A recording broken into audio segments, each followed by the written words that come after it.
Les 5 pierres que David a utilisées représentent les 5 étapes pour grandir dans la foi. Et David a utilisé ces 5 pierres.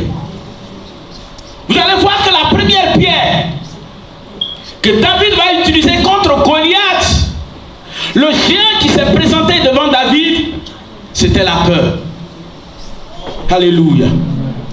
Est-ce que quelqu'un me comprend cet après-midi? La Bible dit toute l'armée d'Israël faisait quoi? Il tremblait. Tout le monde avait peur. Personne n'osait s'avancer devant Goliath. Tout le monde tremblait. Même le roi Saül lui-même, il avait peur. Personne ne bougeait. Tout le monde était terrifié parce qu'il était géant. Il était gaillard. La Bible nous dit qu'il mesurait 3 mètres. Alléluia. Et sa lance qu'il portait était comme un cylindre. Alléluia. Qu'il tenait comme ça. Quand il marche, on attend le bruit. Qui va aller combattre ce gars? C'est un géant, frère. Mais c'est comme ça, la peur aussi est un géant. La peur peut te paralyser et peut te faire perdre beaucoup de choses dans ta vie. La peur n'est pas de Dieu. Derrière la peur se trouve un esprit. C'est un géant. Peut-être que pour toi ce n'est pas un géant, mais pour l'autre ça peut être un géant. La peur. La peur de la vie. La peur de l'avenir. La peur de ce que je serai demain. La peur que je suis avancé en âge, je suis jeune fille, je ne suis pas encore mariée. Ça représente un géant certainement devant toi. Mais Dieu te donne les armes qu'il faut utiliser pour combattre ce géant. Donc la pierre que David va utiliser, c'était pour terrasser ce géant-là, la peur. David a réussi à vaincre la peur, là où les autres ont échoué. Il a vaincu la peur. Et Dieu te permettra aussi de vaincre la peur. Alléluia. N'aie pas peur de la situation à laquelle tu es confronté. Ton Dieu est suffisamment puissant. Rien ne lui est impossible. Alléluia. Il s'appelle le spécialiste des cas impossibles. Le Dieu de miracles. Le Dieu qui a créé les cieux et la terre. Le Dieu qui a fondé toutes choses. Il est capable de vaincre la situation. N'aie pas peur. Alléluia. Israël était foutu si David n'avait pas vaincu Goliath. C'était une honte. C'était grave. C'était l'opprobre. Alléluia. David a dit, quel est cet incirconcis qui jette l'opprobre sur l'armée d'Israël? Ça n'allait pas être bien pour la réputation du Dieu d'Abraham, d'Isaac et de Jacob. C'était un défi à relever. Il fallait vaincre la peur. Et David a vaincu la peur. Alléluia. C'est le premier géant auquel David s'est confronté. Et ce géant-là s'appelait Goliath. Et vous allez voir que le nom Goliath veut dire un exilé. Est-ce que vous comprenez? Un exilé. Ça, c'est le premier géant auquel David s'est confronté. Goliath veut dire un exilé. Ceux qui vont en exil là, pourquoi ils vont en exil? Quand les gens vont en exil là, c'est pas parce qu'il y a une situation. Goliath s'appelle ici quoi? Un exilé. Ça parle de la peur. Donc le premier ennemi que David a confronté, c'était la peur. Alléluia. C'était un géant devant lui. Il va donc utiliser la première pierre pour vaincre ce géant. Quand nous lisons 1 Samuel chapitre 17, nous voyons cela.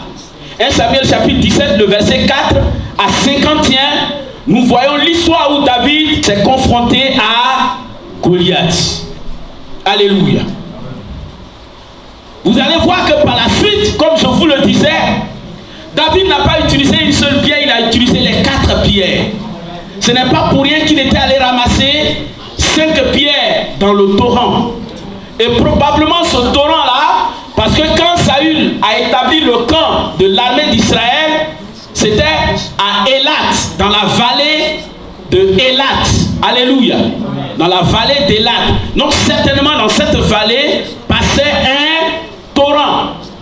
Donc c'est dans ce torrent-là qu'il allait chercher les 5 pierres. Alléluia.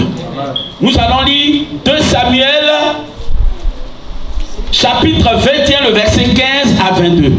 David a utilisé donc les 5 pierres quand nous lisons ce texte. Ça veut dire qu'à chaque occasion où ces hommes-là s'étaient présentés à lui, David avait utilisé une pierre. C'est ce que ce texte-là est en train de nous dire. Voilà pourquoi la Bible précise les 4 personnes. Mais le premier Goliath plus ces 4 personnes-là font partie du même père qu'on appelle Rapha. En hébreu, Rapha veut dire le géant, le fils du géant. Voilà pourquoi ses enfants étaient des géants. Et ce géant, Rapha, ici symbolise le diable. Est-ce que quelqu'un m'écoute? Le diable qui envoie chaque géant au devant de la vie du chrétien. Et la Bible est en train de nous dire ici que dans la vie chrétienne, chaque chrétien sera confronté à 5 géants dans sa vie. 5 situations difficiles qui vont se présenter à toi. Mais tu es capable de te donner la victoire. De la même manière qu'il a donné la victoire à David. Alléluia. Donc David a utilisé ces 5 pierres. La première pierre, nous avons dit Goliath. Donc il a coupé la tête. La deuxième pierre, il s'appelle Shishbi Benob, c'est-à-dire le deuxième géant que David a tué. Shishbi Benob. Son nom signifie, son siège est à Nob. Alléluia. Son nom veut dire son siège, c'est-à-dire là où il demeure est à Nob. Nob, c'est une ville qu'on appelle haut lieu. Est-ce que vous m'écoutez? Les hauts lieux. Et les hauts lieux dans la Bible, c'était utilisé pour l'idolâtrie, pour les dieux des Cananéens. Donc ils faisaient des hauts lieux où ils adoraient leurs dieux. Alléluia. Donc quand on dit que Shishbi Benob, ce qui signifie son siège est à Nob, c'est-à-dire dans les hauts lieux, ça parle ici de l'idolâtrie. Alléluia. Donc le deuxième géant auquel David va se confronter, c'est à l'idolâtrie. C'était un géant devant lui. Alléluia. Où tu es mélangé, tu ne sais plus où mettre la tête. Tu dis, mais depuis je suis devenu chrétien, mais je ne vois rien venir. Mais on m'avait parlé d'un petit marabout quelque part en grec qui peut régler facilement ma situation. Il devient géant devant toi. Et je suis sûr que parmi nous, il y a au moins un parent qui t'a proposé quelque chose comme ça face à ta situation. Alléluia. Ça a été un géant devant David. Alléluia. Gloire à Dieu. Donc David s'est confronté à cette situation qui était un géant devant lui. L'idolâtrie. Alléluia. Parce qu'à un moment de sa vie où Saül le poursuivait, il est allé même chez les Philistins. Et il allait même combattre aux côtés des Philistins. C'était tellement chaud sur lui. C'était tellement difficile sur lui. Si ce n'était pas par la grâce de Dieu, il aurait aussi adoré le Dieu Dagon des Philistins. Donc David, à un moment de sa vie, s'est vu cette situation se présenter devant lui. Mais la Bible nous dit qu'il a utilisé une deuxième pierre pour combattre ce géant, qui est l'idolâtrie. L'idolâtrie, c'est le fétichisme. L'idolâtrie, ce n'est pas aussi là où on jette seulement les gris-gris. L'idolâtrie, c'est ce à quoi tu es rattaché, qui te domine par rapport à ta vie chrétienne. Il y a certainement une situation à laquelle tu ne peux pas te débarrasser. Une situation qui est la priorité, au lieu que ce soit Dieu qui soit ta priorité, ça devient un géant dans ta vie qu'il faut vaincre. Quelle est la situation qui est la priorité dans ta vie? Qu'est-ce qui te domine plus que Dieu? Tu peux t'absenter les dimanches et puis ça ne te dit rien. Ça dit tu n'as pas adoré Dieu et puis ça ne te dit rien. Alléluia. Il y a ce qu'il y a problème. C'est un géant qui doit être terrassé. Alléluia. Tu peux aller à une fête, à un anniversaire, et puis oublier de venir adorer Dieu dimanche. Ça représente un géant dans ta vie. Parce que tu es attaché à cela. Ton cœur est attaché à cela. Ça peut être l'argent. Ça peut être ton boulot. C'est un géant dans ta vie. Parce que ça prend la première place. Ça devient une idolâtrie. Alléluia. David a eu ce problème là aussi. Mais par la grâce de Dieu, il a vaincu ce Goliath là. Alléluia. Gloire à Dieu. Ensuite, David va utiliser une troisième pierre. C'est ce que nous avons lu tout à l'heure. La Bible dit qu'il va utiliser la troisième pierre contre Zaph. Zaph qui était aussi un des fils du géant. Zaph veut dire expression. Alléluia. L'expression, c'est la manière d'exprimer ou de s'exprimer. Vous voyez, je suis en train de m'exprimer. C'est ce qu'on appelle l'expression. Lui, son nom s'appelait Expression. Ce géant-là. Ce géant Zaph s'appelait Expression. Alléluia. C'est toutes les paroles de malédiction prononcées contre notre vie. Ça représente un géant. Est-ce que quelqu'un me comprend cet après-midi? Donc voilà pourquoi dans la prière, quand on dit qu'il faut briser toute malédiction, toute parole négative sur ta vie, ne joue pas avec cela. Ça représente un géant. Expression, Zaph ici, tu veux dire expression, parce que c'est un géant qui est contre les chrétiens. Ça représente ici les paroles de malédiction qui sont prononcées sur nous. Alléluia. L'ennemi qui te guette, il amènera certainement ton nom chez un marabout, chez un féticheur, et on prononcera des paroles sur ta vie. Ça représente des géants. Si Dieu n'est pas avec toi, ça va t'atteindre. Ça a été le problème de David. Il est né hors mariage.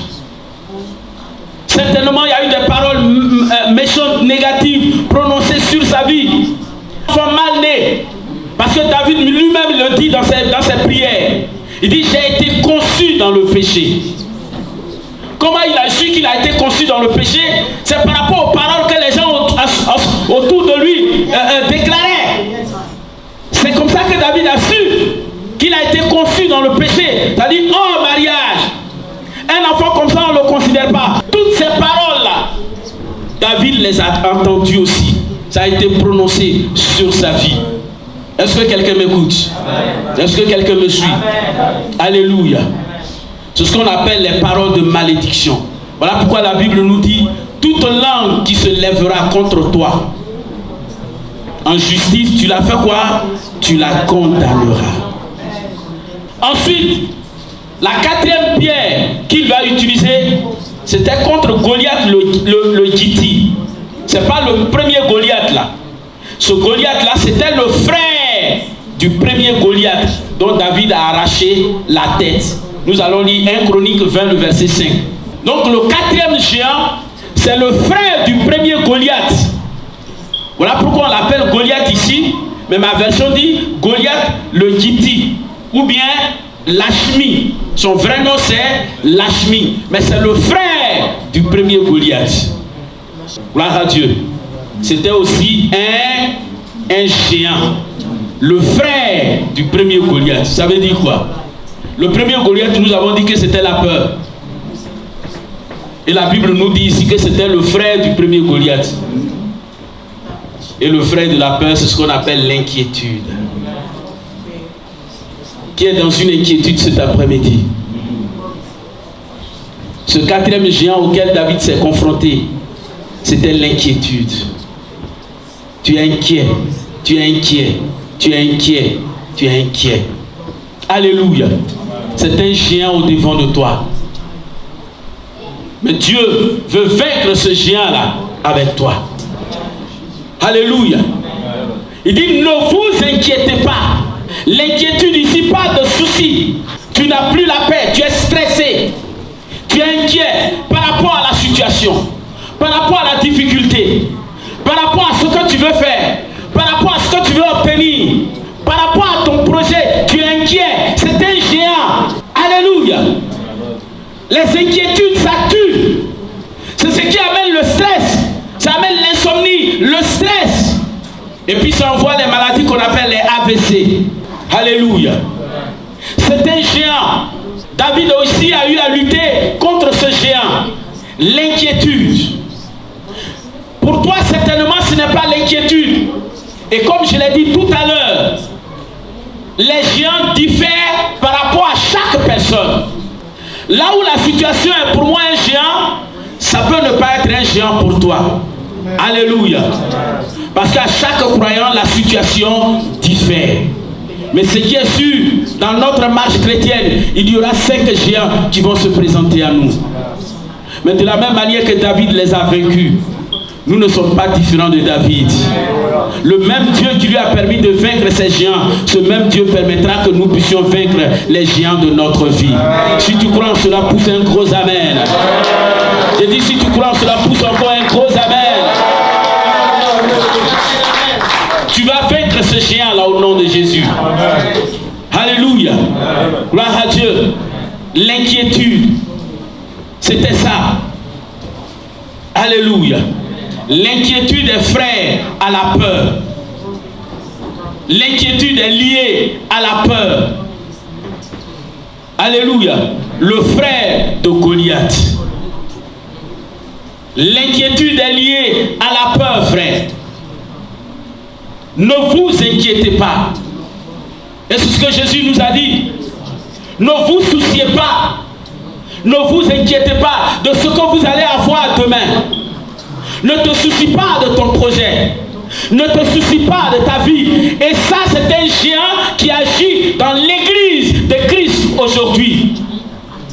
C'est le vrai géant auquel nous sommes confrontés. L'inquiétude. Les chrétiens sont souvent inquiets. On a perdu le contrôle. On n'a plus la foi. On oublie souvent Dieu. On oublie que le Dieu que nous servons, c'est le Dieu qui a fendu la mer rouge. On oublie que le Dieu que nous servons, c'est le Dieu qui a fait passer Israël dans le désert et qui les a amenés dans la terre promise. À une situation, on est inquiet. Ça devient un géant dans notre vie. Alléluia. Ne t'inquiète pas, ne te soucie pas. Le Dieu que tu as accepté n'est pas un Dieu qui abandonne ses enfants. Ce n'est pas un Dieu qui échoue. C'est un Dieu qui nous a appelés à la victoire. Et c'est un Dieu qui nous a appelés au meilleur plan, au bon plan qu'il a tracé pour nous. Il ne pourra pas t'abandonner. Il ne pourra pas te laisser en cours de route. S'il t'a amené dans ce pays, c'est qu'il avait un plan pour toi. C'est à toi de discerner le plan que Dieu a pour toi dans ce pays. Et tu verras qu'il fera ce qu'il a décidé de faire avec toi. Alléluia. Notre vie, notre façon de servir Dieu ne devrait pas changer. Alléluia. Le chrétien aujourd'hui sert Dieu en fonction des circonstances autour de lui. Quand ça ne va pas aujourd'hui, on vient à l'église, on traîne les pas. Quand demain ça va, oh alléluia Jésus. C'est quelle façon de prier Dieu, de servir Dieu. Changeons notre manière de servir Dieu. Changeons. Notre Dieu est vivant. Alléluia. J'ai vu ces manifestations dans ma propre vie. Je vous dis la vérité. Alléluia. On m'a dit tu iras prêcher l'évangile dans l'île de l'Angleterre en 1994. Je ne savais même pas que l'Angleterre était une île. Mais voici ici. Cette parole s'est réalisée clairement, frère. Mais clairement.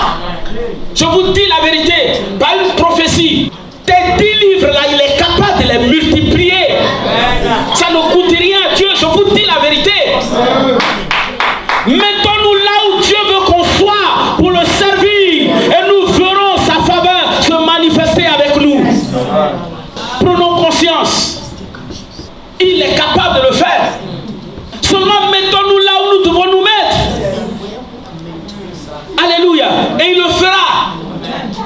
C'est parce qu'on se met à côté du plan qu'il a tracé pour nous. David a compris. Il s'est mis là où il fallait. Alléluia.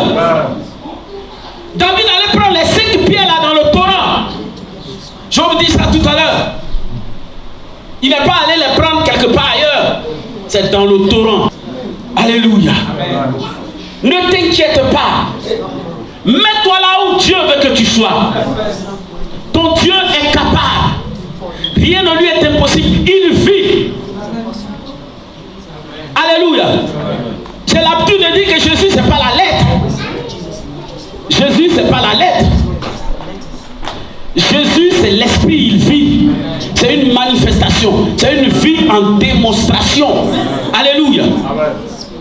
Les intellectuels, là, c'est la Bible qu'ils prennent et puis ils essaient de cogiter. De dire non, c'est rentré ici, c'est sorti ici. Et mais vous, nous ne savez pas. Mais ce livre-là, c'est une réalité. Dans notre vie, on le vit. C'est l'esprit. Et c'est là que j'ai compris les paroles de Jésus. Il dit, mes paroles sont esprit et vie. Amen. Alléluia. Ce n'est pas de la lettre. Et l'apôtre Paul va dire, il va entériner pour dire, la lettre tue, mais c'est l'esprit qui vivifie. Christ, c'est notre vie. Alléluia. Christ, c'est ma vie. C'est ce que Paul va dire. La mort m'est un gain, car Christ est ma vie. Alléluia. Pourquoi? Parce que Paul avait vu tout le plan de Dieu se réaliser dans sa vie pas à pas. Il voyait l'action de Dieu dans sa vie chaque jour. Alléluia. Gloire à Dieu. Notre Dieu vit. Ne t'inquiète pas. Le beau monsieur Marie que tu attends, il va te le donner. Alléluia. Ce n'est pas un homme pour mentir ni le fils de l'homme pour se repentir. La santé que tu attends de lui va te guérir. Il est la guérison. La prospérité que tu attends, il va te bénir. Parce qu'il est lui-même la prospérité. Alléluia. Dieu bénit ses enfants. Alléluia. Seulement mettons-le devant. Qu'il soit notre priorité. Pendant que tu travailles, ne l'oublie pas.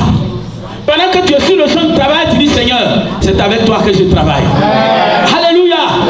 Tout ce que tu fais, Seigneur, je suis avec toi. C'est toi qui es ma force. C'est toi qui renouvelle mes forces. C'est toi qui me bénis. Ce que je touche, multiplie-le. Et que ta pensée soit continuellement sur Dieu. Pour celui qui est malade, quand tu te réveilles, tu dis, mais Seigneur, la Bible dit en Romains chapitre 8, le verset 17, que l'esprit qui a ressuscité Jésus, ce même esprit donnera vie à nos corps mortels. Alors cet esprit-là, tu me donnes la vie maintenant même. Tu donnes la vie à mon corps maintenant. Confesse continuellement la parole de Dieu et tu verras le fruit de cette parole se réaliser sur ta vie. Alléluia. Notre Dieu ne ment pas, s'il vous plaît. C'est la réalité. Alors ne t'inquiète pas. Que l'inquiétude ne te domine pas. Alléluia. Que les soucis ne prennent pas le dessus. Dieu va le faire. Dieu va réparer ce que le diable a détruit dans ta vie. Le diable avait mélangé la terre.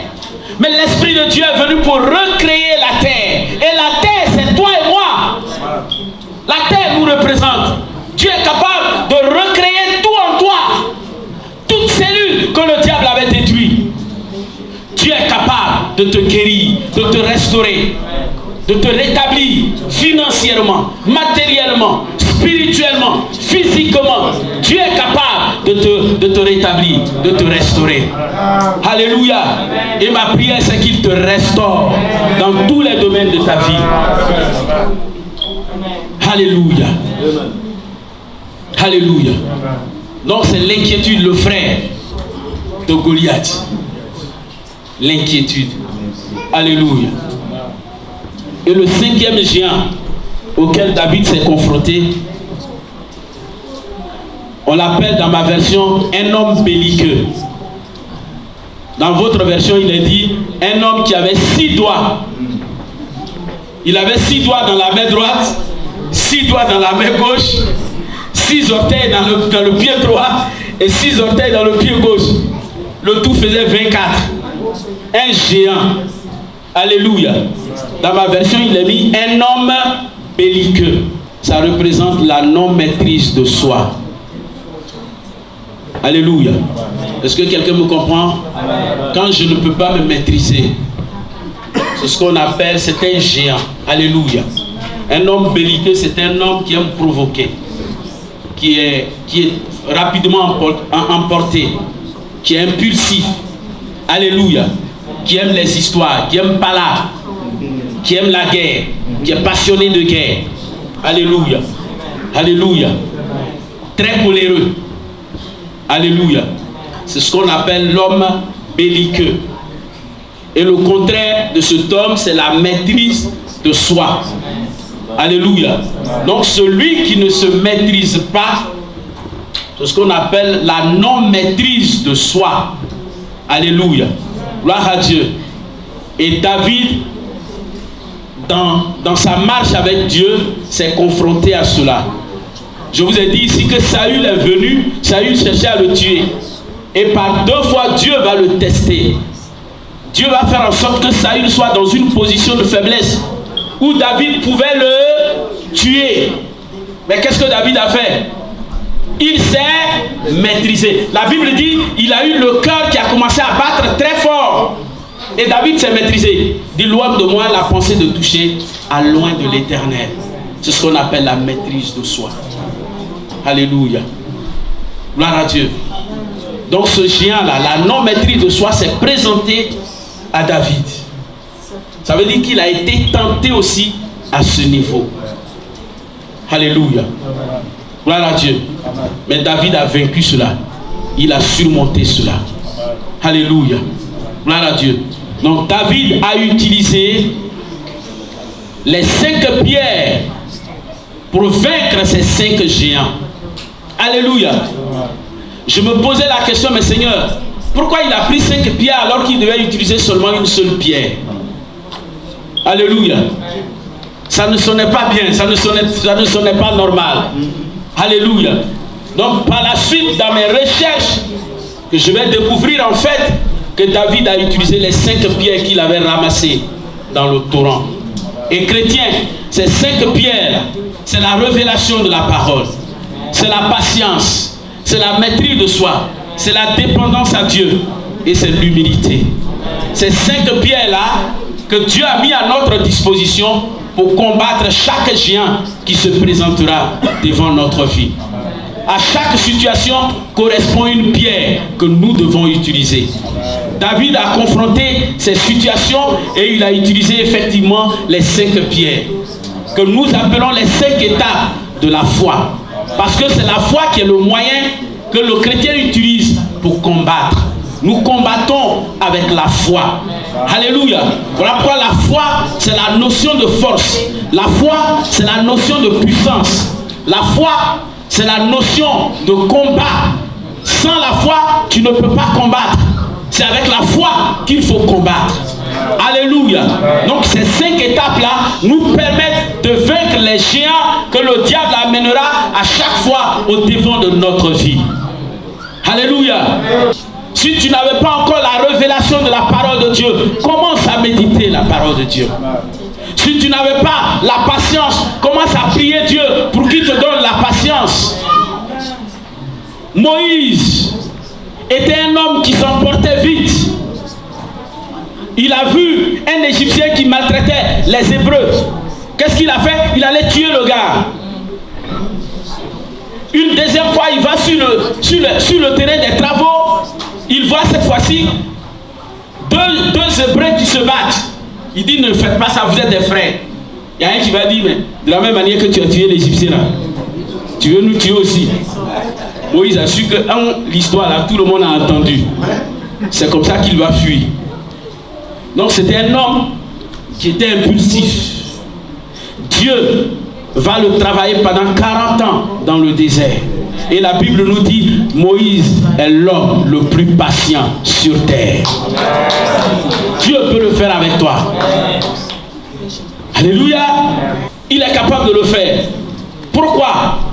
Parce que David a pris ces 5 pierres-là dans le torrent. Le torrent ici symbolise le Saint-Esprit. Et la Bible nous dit que c'était des pierres polies. Il a pris 5 pierres polies. Est-ce que vous avez vu une fois les pierres polies? Les pierres que nous ramassons dans l'eau là. C'est bien nettoyé parce que l'eau passe continuellement le dessus, donc c'est propre et puis c'est lisse. C'était des pierres polies. Ça part de l'action du Saint-Esprit. Alléluia.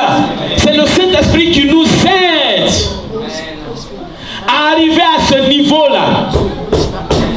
Et c'est l'Esprit qui a aidé David à arriver à ce niveau. Le même Saint-Esprit, Dieu nous l'a donné. La Bible dit depuis le jour de la Pentecôte, il est descendu. Quand tu acceptes Jésus, il vient sur ta vie. Nous avons reçu le Saint-Esprit. C'est lui qui donne la révélation de la parole de Dieu. Voilà pourquoi la Bible dit la parole de Dieu est l'épée du Saint-Esprit. Quand tu chercheras à méditer la parole de Dieu, l'Esprit de Dieu viendra pour te donner la révélation de cette parole que tu es en train de méditer. C'est un moyen de combat. C'est une épée que l'Esprit de Dieu utilise.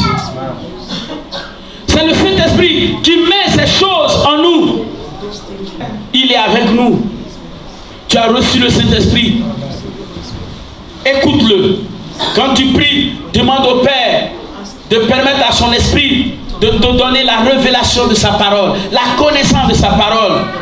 La Bible dit, par manque de connaissance, mon peuple périt. Alléluia. Il est descendu pour nous donner la connaissance. Alléluia. C'est par le Saint-Esprit que nous avons ces 5 étapes de la foi. C'est le Saint-Esprit qui imprime en nous ces 5 étapes de la foi, ces 5 pierres que David a utilisées. C'est par l'Esprit de Dieu qu'il a pu vaincre ces 5 géants. Parce que c'est l'Esprit de Dieu qui lui a donné la capacité d'avoir ces 5 étapes-là dans sa vie. C'est le Saint-Esprit qui lui a donné la patience. C'est le Saint-Esprit qui lui a donné la maîtrise de soi. C'est le Saint-Esprit qui lui a donné de dépendre de Dieu. L'apôtre Paul pouvait dire, lié par l'Esprit, je ne fais plus aucun cas de ma vie. C'est l'Esprit qui nous donne de dépendre de Dieu.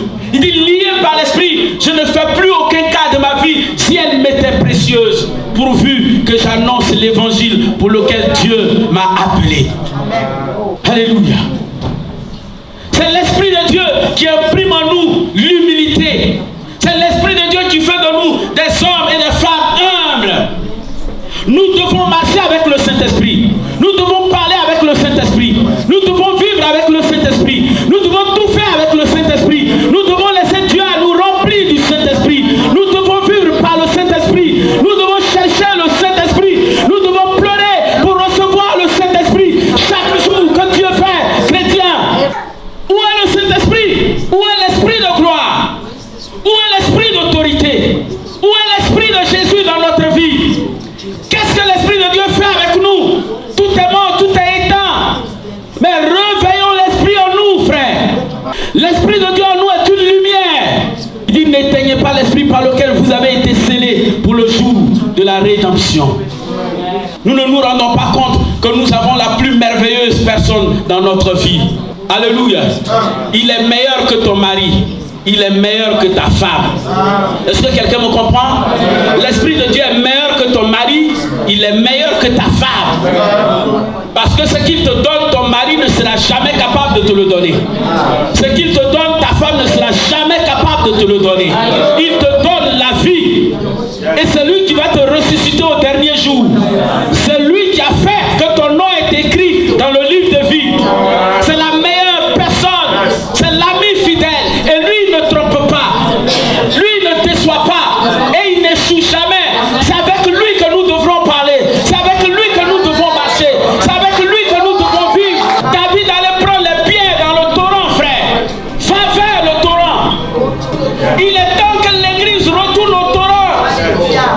Je ne parle pas des prophéties mensongères, des prophéties fabriquées. Je parle de l'Esprit de gloire de Jésus. Nous devons retourner au torrent, à la source. Dieu veut nous utiliser. Dieu veut nous élever. Dieu veut nous équiper. Dieu veut marcher avec nous. Dieu veut avancer avec nous. Levons-nous, retournons au torrent pour prendre les 5 pierres. Vous verrez la victoire. Nous verrons les miracles. la même